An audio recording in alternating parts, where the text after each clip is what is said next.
על הדברים האלה.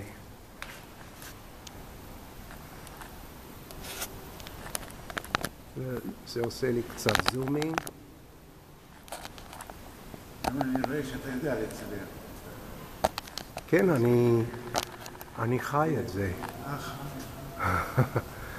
זה התחביב שלי לצלם. לא מקצוע, רק תחביב. כן, אני רוצה להחליף את המצלמה למשהו יותר... כן, זה מה שרציתי להגיד לך. יותר משוכלל, אבל הוא מצלם בחוץ יפה. יש כמה דברים, אני ממליץ לך לצלם אותם. כן, אני גם רוצה לצלם את הכיפה פה. אתה יודע למה יש הסגנון הזה,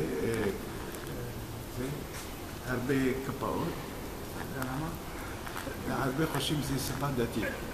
אוקיי. לא, זה לא סבא דתי. לא, זה אומנות, זה היופי של... לא גם סבא, זה סגנון טורקי, קוראים לזה סגנון סלמנסיונל. זה בשביל האוויר.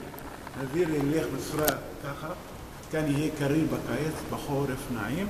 וכשמה מדבר כולו יהיה אקסטיקות, זאת הטכניקה של